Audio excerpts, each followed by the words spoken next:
I was in my comfort zone. I was doing just enough to get by. I was working on a job. They paid me just enough to keep me from quitting, and I worked just hard enough to keep from getting fired. How many know people like that? Blink your eyes if you understand what I'm talking about. I was parked. I knew I could do more. But when my mama died, it took something out of me. When I went through a divorce, it took something out of me. When my best friend died, it took something out of me. I parked. And somebody said that life is like an onion. You have to peel it one layer at a time. And sometimes you cry. Life's going to happen to you when you have a dream. You're going to get slapped around. And don't take it personal. Don't ask, why did this have to happen to me? Why not you? Who would you suggest? You want to give us some names, some email addresses? And don't tell everybody. 80% don't care, and 20% glad it's you. It's called life. Suck it up and move on. Get over it.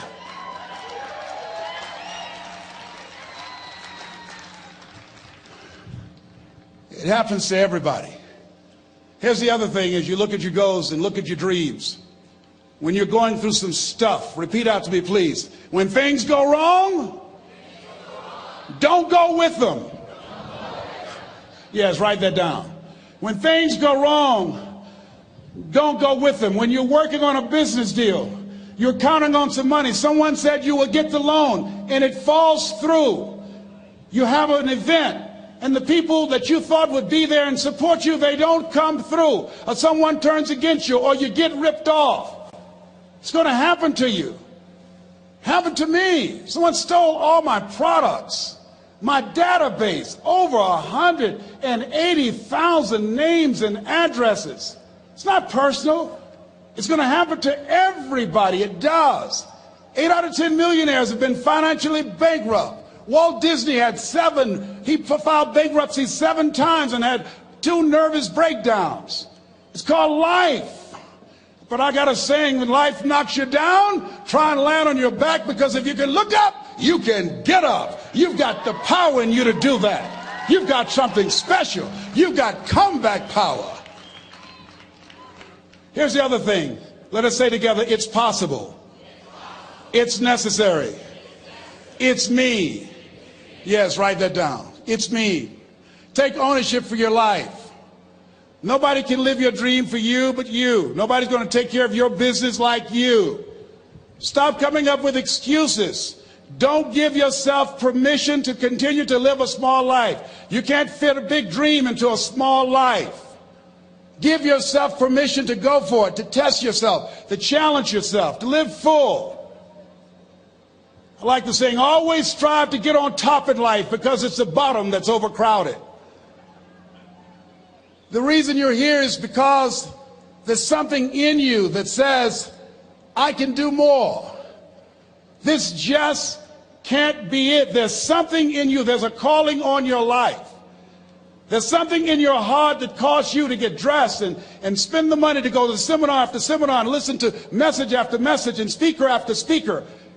Because there's something in you that tells you this is not it for you. You have not peaked here. There's more in you that you are expressing. Eye has not seen, ear has not heard, nor has entered the heart of mankind what's in store for you if you challenge yourself, if you persist and persevere, if you take ownership for your life. George Bernard Shaw said the people that make it in this life, they look around for the circumstances that they want, and if they can't find them, they create them. Create what you want. You have the power in you to do more than you can ever begin to imagine, to control your destiny, to make a difference in our children, to make a difference on the planet, to make an impact. Let us say together, it's me. And let us say together, it's hard. Say it like you know it. Say, it's hard. Ladies and gentlemen, it's hard. There are people who have seen their retirements taken away from them by the corporations that they work for. They were within 2 or 3 years of retiring, and they had it taken from them. The number one entrepreneurs in this country now are senior citizens. The number one employer, number two, McDonald's and Walmart. And there's nothing wrong with those jobs. I guarantee you those people did not have a plan to end up living their lives at the end of life with those types of jobs. And they didn't have a plan like you have, and while you're investing in yourself, not to. And it's hard. There are people making choices between purchasing prescription drugs or paying for gas or a mortgage note. It's hard when you're working on a job for 20 years, 30 years, give them some good years, and then they come in and tell you, we've downsized. In other words, you're fired. And then you have to start all over again. How many of you know it's hard? Raise your hands, please. It's hard. And it's not fair. One of the things I like about T. Harv is he talks about work and investing in yourself.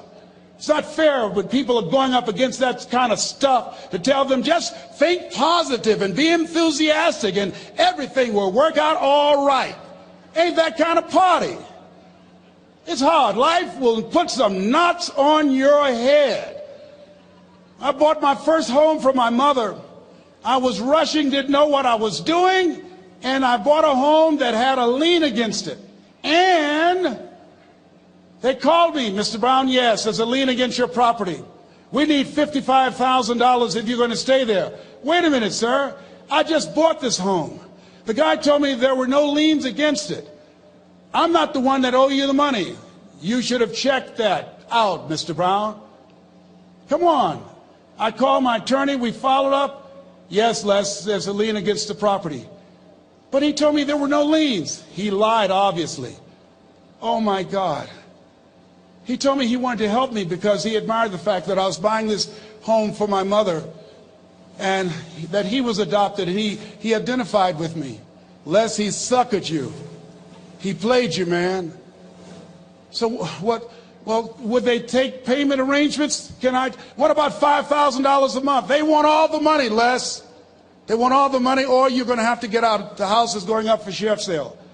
Do you have it? No, I don't have them. Can they give me some time? Tell them to give me 3 months, please. Give me 3 months. My mother's in her 70s, man. She has a bad heart.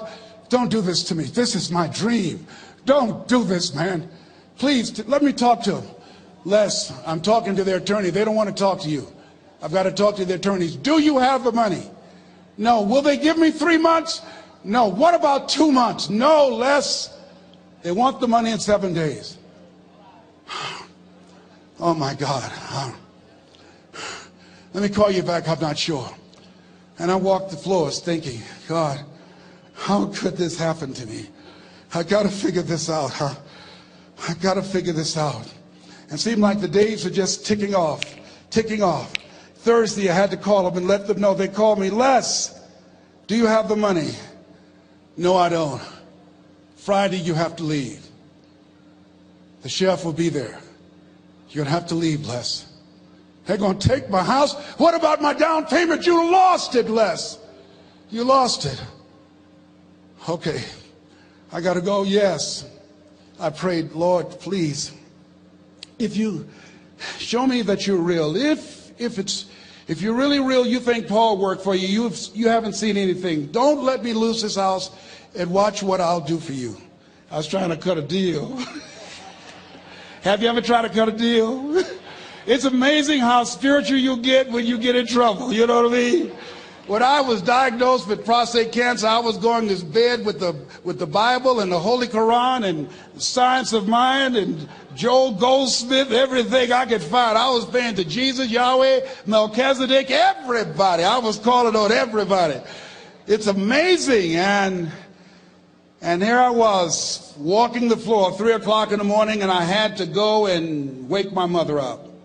I got on my knees and I said, Mama, I need you to wake up. She said, what's wrong, Leslie? I can hear you walking back and forth. I'm not asleep, son. I said, there's something I need to tell you. She said, your eyes are red. Why are your eyes red? Because I feel so stupid now. Why? we got to move tomorrow. Why, Leslie? There's a lien against the property, and they want $55,000, and I don't have it. And we're going to be set out tomorrow. We have to go back to Liberty City. So she said, it's okay. I don't like this house anyhow.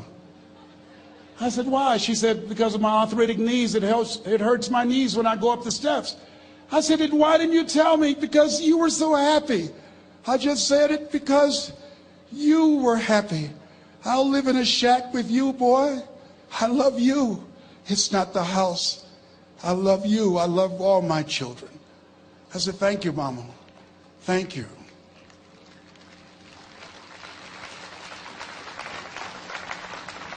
And the next day when we were in the truck going back to Liberty City, and we pulled down 68th Terrace, the neighbors came out and said, wow, Mamie, y'all coming back? Are you back? Yes. What happened to the home your boy bought for you? Those boys you adopted. Leslie didn't do a title search. He made a mistake. And boy, I was so humiliated. How many ever made a mistake that you were just humiliated? Raise your hands. I was devastated. I was taking the furniture off the truck, and my mother came, and I was crying. And she said, boy, I said, yes, ma'am. She said, hold your head up. I said, Mama, I can't. She said, hold your head up. I said, why? Look what I've done. She said, it's okay. It's okay. You are going to make a lot of mistakes in life, young man. You're going to fail your way to success. You have nothing to be ashamed of. Keep your head up and take that furniture back in the house. I said, yes, ma'am. And I learned something from that. If you ever go through something, hold your head up. If you ever make a mistake, hold your head up. If you ever do something and everything goes wrong, life catch you on the blind side, hold your head up. It's not over. Goethe said, that which does not kill you will make you stronger. Hold your head up. Shake someone's hand on your right and left and say, hold your head up.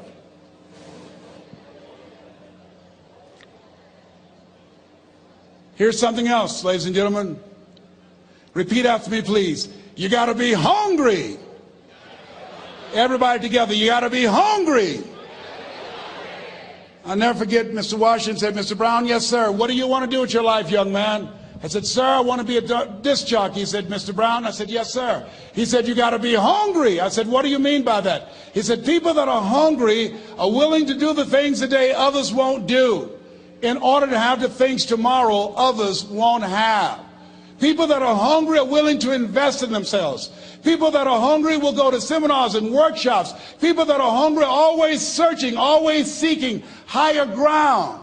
So how do you want to make it? I said, I want to be a disc jockey. He says, good. Here's what to do. He said, I want you to read 10 to 15 pages of something positive every day. He said, you don't get in life what you want, you get in life what you are. You must program yourself to success. He said, I want you to listen to Earl Nightingale and Zig Ziglar. Listen, faith comes by hearing and hearing and hearing. He said, I want you to change your relationships. And I don't want you to ever lose your hunger. I said, what do you mean by that? He said, people that are hungry are unstoppable. People that are hungry are no matter what people. They make it happen no matter what. He said, I want you to listen to Paul Harvey. Who is he? He's the world's greatest communicator. Success leaves clues, young man. Always listen and follow people who are doing what it is you want to do at the level you want to do it, and learn from them. I told T. Hobb when we were standing by the stage, I said, hey man, I want to work more with you. I want you to coach me. I want to learn from you. See, I found you're never too old to learn and you're never too young to teach. Always have a thirst for learning. So I listened to Paul Harvey every day on the radio. While in school, I would go out and listen in his car. He gave me his keys. I was working to develop myself. And I continued to listen to motivational messages, and he would take me to see the late Dr. Norman Vincent Peale, who wrote the book, The Power of Positive Thinking. I toured with him before he passed. You have something special. You have greatness within you. Don't allow your circumstances to determine who you are. Don't allow your negative thoughts to hold you back. You have something special. You can do more than you can ever begin to imagine. Dr. Peale was an incredible man. I admired him. When he spoke, he gave me goosebumps. I can feel him in my heart. And I never forget, we were coming back to the school, and Mr. Washington said, Mr. Brown, yes, sir. When Dr. Peale spoke, you didn't move. When he spoke, you were hanging on every word. When he spoke, we didn't have to tell you to sit down and be quiet. Why? I said, sir, I could feel him when he talked. I felt like he was talking to me, sir. He said, he was. I said, but he doesn't know me, but he was speaking to you. Did you feel him in your heart? I said, yes, sir. He said, most people feel him in their head. If you felt him in your heart, he said, listen to him, son. Follow him, learn from him. And I would go to seminars and workshops. Anywhere I would find where Dr. Peale was, I would be in the audience. I would drive 200 and 300 miles just to hear him speak. And my dream and vision was to share the stage with him. I thought about it. What is your goal? What is your vision? I want you to hold it in mind. There's some power in that. Because when I became involved in speaking, I never forget, I got a call from Og Mandino, who wrote the book, The Greatest Salesman in the World. He said, Les, I'm stuck in Philadelphia. I need to be in Kankakee. Dr. Norman Vincent Peale is appearing. I can't make it. I heard you're in Chicago. I said, yes, I am. Can you go and open for me? I said, yes, man. Oh, my God. Dr. Peale, I said, yes, I'd love to do it. And I went there and I came. I said, hi, I'm Les Brown. He said, you're not the band of renown? I said, no, I'm Mrs. Mamie Brown's baby boy. I'm here to speak. He said, come backstage. And his wife, Martha, was there. And she said, Papa, Les Brown is here, the speaker. And he said, Les Brown, shoot for the moon. Because even if you miss, you'll land among the stars. I said, sir, that's my quote. I wrote you when I was in the 11th grade. I was a part of a special education class project. That's my quote. He said, I know. I end all my speeches with that quote.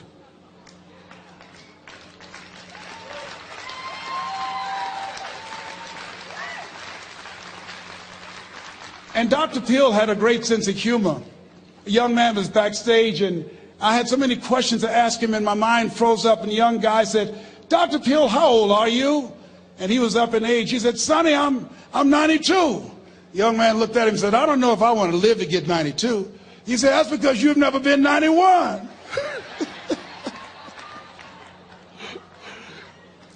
So I did the things that Mr. Washington suggested. I listened to motivational tapes on a regular basis. I would go to seminars and workshops whenever Zig Ziglar and Dr. Dennis Wagley and Jim Rohn would come to town.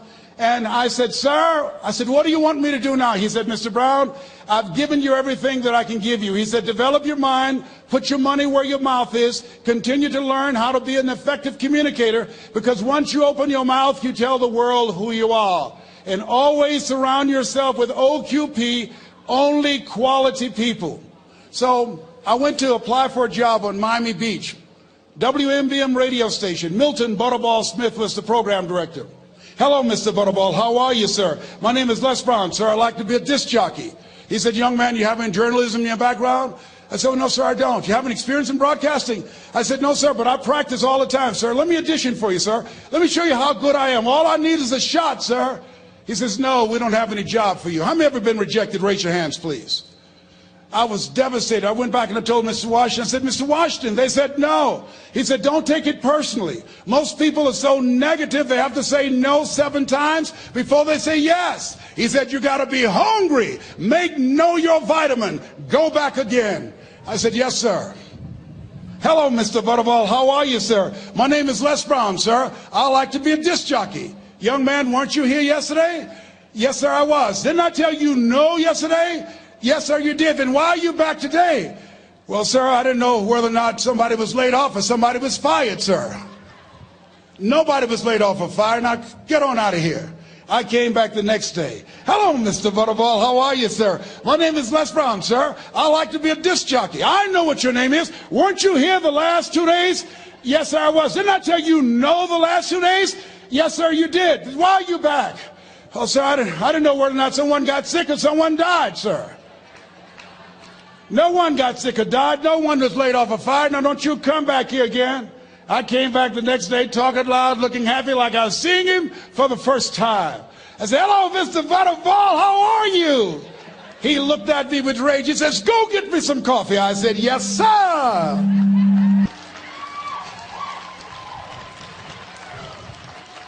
My favorite book says the greatest among you will be your servant. How many of you are serious about your goals and dreams? Raise your hands. Very good. Write this down. Provide more service than you get paid for. Provide more service than you get paid for. I go to a lot of seminars and workshops. And one of the things I know about T. Harv Eckert, and when I was sitting in the class with Robert Ruppel and all of the other presenters, they hold themselves to high standards and they provide more information than anybody else in the industry, bar none. They hold nothing back because their commitment is for your success.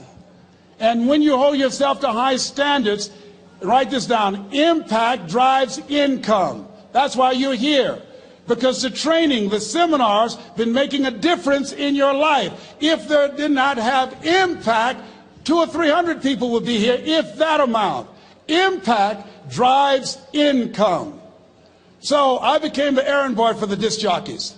I would go get their lunch and their dinner, and I would bring it to them in the control room, and I'd watch them working the control boards, knowing my time will come. Write this down. I expect to reach my goal. Yes, you want to operate with a spirit of expectation. I expect to reach my goal.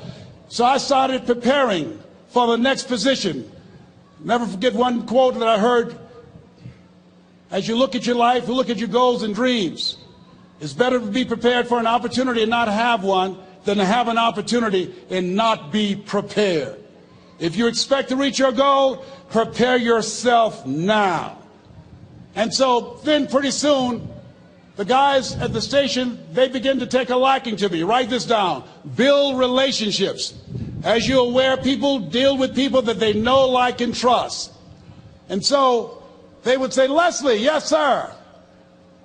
Come here, yes. Come outside. Who did this? Oh, your car? Yes. Who cleaned my car?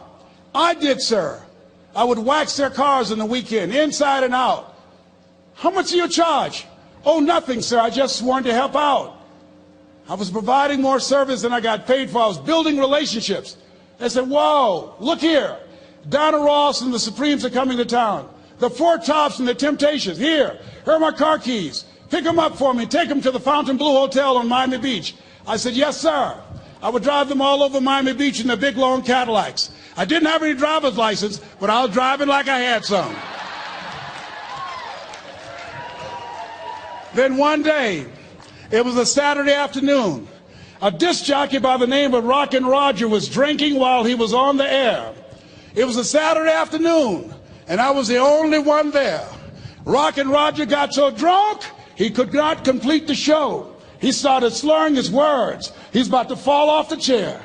And there I was, looking at him through the control room window, walking back and forth, young, ready, and hungry. I was saying, drink, rock, drink.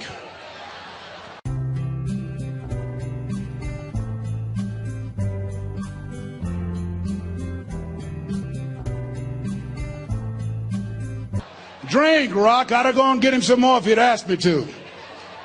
Then pretty soon the phone rang. It was the general manager, and I answered the phone. I said, hello? He said, young boy, this is Mr. Klein. I said, I know.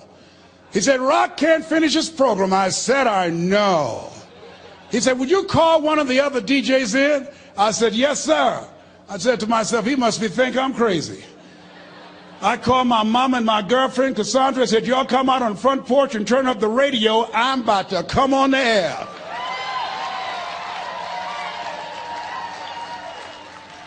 I waited for about 20 minutes, and I called him back. I said, Mr. Klein, I can't find nobody.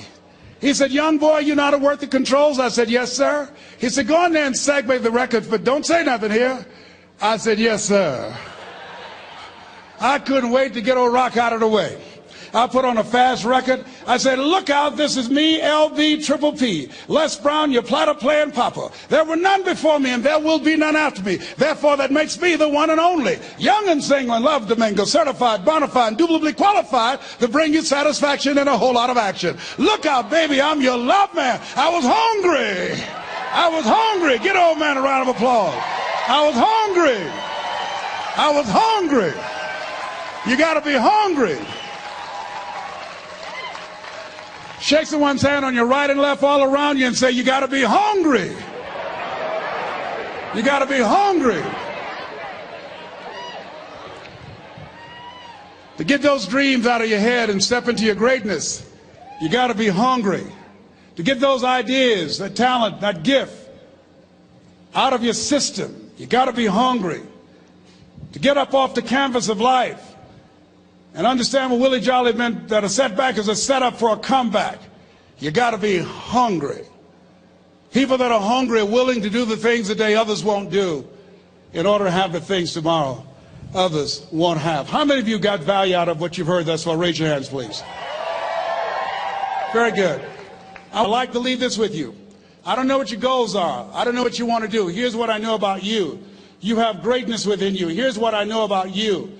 I can help you to live full and to die empty. I can show you what I've learned. If anybody told me that I would be doing what I'm doing now, I leave here today, I go to New Orleans and speak there, then I'll be flown to Barcelona. If anybody told me, given my circumstances, born in an abandoned building on a poor section of Miami, Florida, called Liberty City, if both my birth parents stood up and said, hello, son, I would not know either one. Being labeled educable mentally retarded, put back from the 5th grade to the 4th grade, failed again when I was in the 8th grade, no college training. Anybody told me the principles that I would teach you, that they would have the impact that it has had on my life. This Les Brown that you see, I did not know he existed. And I tell you that you have greatness within you. You have the ability to do more than you can ever begin to imagine. Come into the room with me. And I guarantee you your life will never be the same again. I'd like to leave this with you. I don't know what your goals are.